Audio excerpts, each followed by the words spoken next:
Hello बच्चों, this is your physics educator Pratap Verma and इस video में मैं बात करने वाला हूँ थोड़े से हिस्टोरिकल बैकग्राउंड के बारे में। किसका? इलेक्ट्रोस्टैटिक्स का या इलेक्ट्रोमैग्नेटिज्म का। क्यों बात कर रहा हूँ मैं इसके बारे में?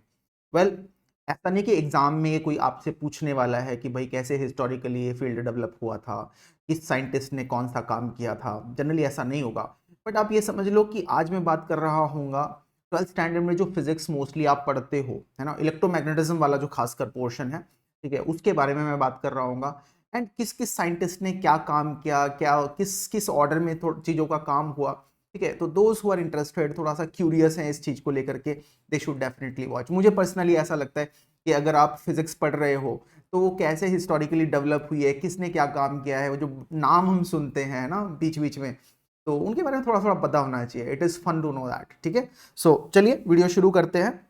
और शुरू करने से पहले एक छोटी सी बात आपको रिमाइंड करा दूं कि यार, जेई की प्रिपरेशन के लिए ये आपका वन स्टॉप सोल्यूशन है। क्वालिटी कंटेंट हमें देना है आपको। क्वालिटी कंटेंट इस चैनल पे आपको हमेशा मिलेगा, और साथ के साथ हम इंश्योर करेंगे कि फिजिक्स को या साइंस को इन जनरल जिस तरीके से पढ़ना चाहिए, थोड़ा सा इंटरेस्ट लेकर के, इंटरेस्टिंग बना करके चीज़ें उस तरीके से डिलीवर की जाए, और साथ के साथ आपके एग्जाम की प्रिपरेशन भी कहीं पे डिस्टर्ब ना हो। Right, so to boost your preparation for JEE, आप इंस्टाग्राम पे, टेलीग्राम पे हम लोग को फॉलो कर सकते हो, है ना। चैनल सब्सक्राइब करके रख लो, सारा का सारा कम्युनिकेशन नोटिफिकेशन यहाँ पे आता रहता है।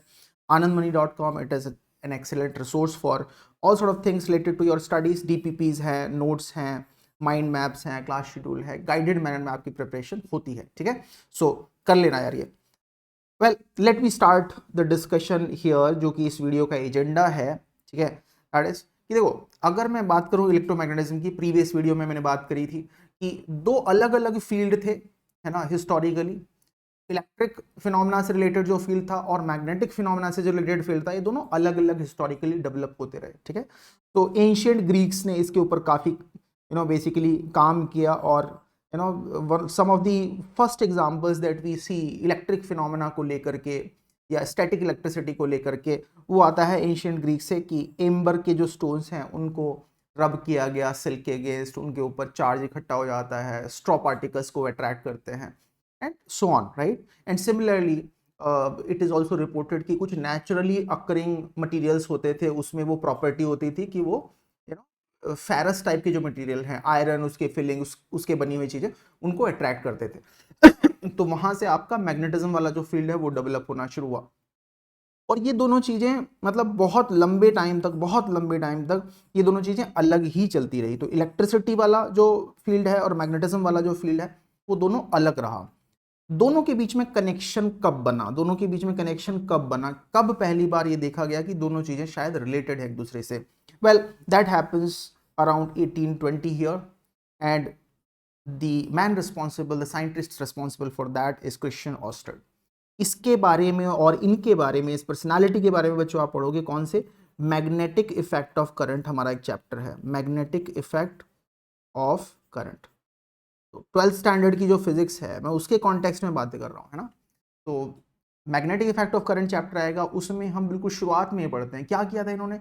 इन्होंने ये दिखाया था कि देखो, इलेक्ट्रिक करंट की वजह से मैग्नेटिक फील्ड जनरेट होता है, and that's a huge, that's a big discovery, because electricity एक अलग फिनोमेना था, ठीक है, और मैग्नेटिज्म एक अलग फिनोमेना था। इस एक्सपेरिमेंट से क्या हुआ, दोनों के बीच का कनेक्शन पहली बार देखने को मिला। और मजे की बात क्या थी कि it was a kind of chance discovery, जिसे हम बोलते हैं, एक चांस डिस्कवरी थी, है ना।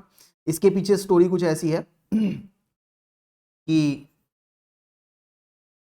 he was preparing for his lecture for his students, and उस प्रोसेस में ही नोटिस्ड कि अगर करंट चेंज होती है किसी स्पेस में, तो उसकी वजह से आसपास में मैग्नेटिक इफेक्ट चेंज हो जाता है, और उसकी वजह से जो कंपस नीडल है, it shows some deflection, and later on the field was developed by other scientist, दूसरा इंपॉर्टेंट नाम मैं यहाँ पे ले रहा हूँ इस डेवलपमेंट के डिस्कशन में या प्रोसेस में, इसका माइकल फेराडे बहुत इंपॉर्टेंट नाम है बच्चों। इनफैक्ट आप एक चैप्टर पढ़ोगे, कौन सा? इलेक्ट्रोमैग्नेटिक इंडक्शन, ईएमआई, है ना। As I said, 12th standard के सिलेबस में ये चैप्टर आपका आने वाला है, इलेक्ट्रोमैग्नेटिक इंडक्शन। मतलब अगर फेराडे ना होते तो इलेक्ट्रोमैग्नेटिक इंडक्शन और उसके आगे की जो बातें हैं, मतलब अगर उन्होंने डिस्कवर ना किया होता तो वो सारी बातें हमको नहीं पता होती। तो ही डिस्कवर्ड कि किस तरीके से मैग्नेटिक फील्ड जो है उसको यूज करके है ना। आप क्या जनरेट कर सकते हो, करंट इलेक्ट्रिसिटी या इलेक्ट्रिक फील्ड जनरेट कर सकते हो, है ना। तो ऑयस्टर्ड ने जो काम किया था उसका जस्ट रिवर्स काम। ऑयस्टर्ड बोल रहे थे कि मैग्नेटिक फील्ड से इलेक्ट्रिक फील्ड जनरेट हो जाता है, ठीक है ना, तो सॉरी इलेक्ट्रिसिटी की वजह से मैग्नेटिक फील्ड जनरेट हो जाता है। उसका रिवर्स काम यहाँ पे फेराडे ने डिस्कवरी किया।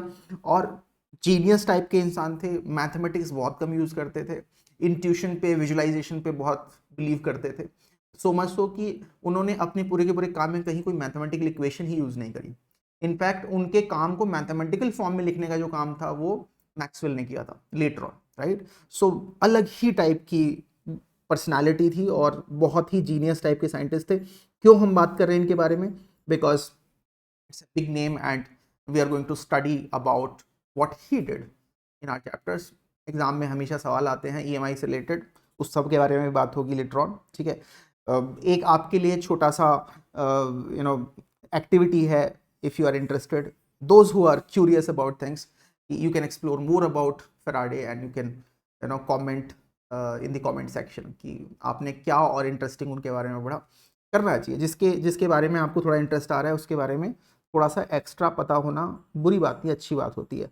Another big name guys here that we are going to talk about is James Clerk Maxwell. he was uh, he was an absolute genius, है ना। he was a mathematician, he was a scientist, he was a physicist and he was an absolute genius. Maxwell के पहले जितने लोगों ने electricity वाले phenomena को लेकर के या मैग्नेटिज्म के फिनोमेना को लेकर के यानी कि इलेक्ट्रोमैग्नेटिज्म के फिनोमेना को लेकर के जितना काम किया था, ठीक है, एक तरीके से उस सारे के सारे काम को एक क्लासिकल थ्योरेटिकल मॉडल देने का जो काम था वो मैक्सवेल ने किया था, है ना। So he basically kind of compiled all those results in a mathematical format, क्योंकि mathematical format, because as I said he was a brilliant mathematician, है ना। और बोलते हैं कि mathematics is the language of science. तो मैक्सवेल का जो काम है एक्चुअली इस बात को काइंड ऑफ प्रूव करता है कि उसके पहले जितने साइंटिस्ट लोगों ने फिजिक्स लोगों ने जितना काम किया हुआ था उसको उन्होंने क्या किया, एक मैथमेटिकल लैंग्वेज में पुट कर दिया आपके सामने। And he gave his famous Maxwell's equations. Maxwell's equations को यूज करके और बेसिकली इन इक्वेशंस के बेसिस पे ही प्रिडिक्टेड इलेक्ट्रोमैग्नेटिक वेव्स और एग्जिस्टेंस ऑफ इलेक्ट्रोमैग्नेटिक वेव्स। तो उन्होंने इलेक्ट्रोमैग्नेटिक वेव्स बच्चों एक्सपेरिमेंटली बेसिकली जनरेट करके नहीं दिखाई थी या आइडेंटिफाई करके नहीं दिखाई थी, बट उन्होंने प्रेडिक्शन किया था कि ऐसी वेव्स एग्जिस्ट करनी चाहिए, है ना। और उन्होंने सारे के सारे जो इलेक्ट्रोमैग्नेटिज्म के बेसिक लॉज हैं उन सबको एक साथ इकट्ठा कर दिया। क्या नाम दिया गया उसको, मैक्सवेल्स इक्वेशंस। आप मैक्सवेल्स इक्वेशंस के बारे में पढ़ोगे कौन से चैप्टर में, towards the end of your 12th syllabus, electromagnetic waves. ये चैप्टर से रिलेटेड क्वेश्चंस आपके जेई एडवांस में तो नहीं आते हैं, जेई मेंस में आते हैं। जनरली एक क्वेश्चन आपको मिलेगा देखने के लिए, इजी क्वेश्चन होता है, आसानी से आप कर सकते हो और बहुत डिटेल में आप नहीं पढ़ते हो इलेक्ट्रोमैग्नेटिक वेव्स को, बहुत बेसिक पढ़ते हो ना। तो मैक्सवेल को और उनके काम को समझना उतना आसान नहीं है। ग्रेजुएशन के स्टैंडर्ड पे या पोस्ट ग्रेजुएशन के स्टैंडर्ड पे बच्चों आप उनके काम को, अगर आप फिजिक्स में कंटिन्यू करते हो अपनी पढ़ाई, है ना, तो कहीं ज़्यादा डिटेल में पढ़ पाओगे, right. So another name I want to talk about is Benjamin Franklin. I can't skip that name, right?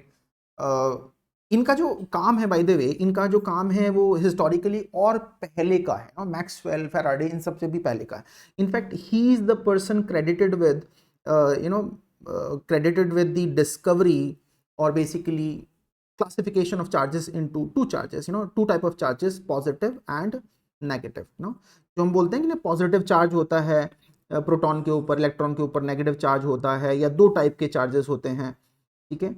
ये क्रेडिट जाता है बेंजामिन फ्रैंकलिन को, है ना। और बड़ी ही अजीब टाइप की, बहुत ही जीनियस टाइप की पर्सनालिटी थे। ऐसे लोगों को पॉलीमैथ बोलते हैं, by the way. Polymaths are those people जो कि मल्टीपल फील्ड्स में बहुत एक्सीलेंस शो कर सकते हैं, उनके अंदर वो कैपेबिलिटी होती है।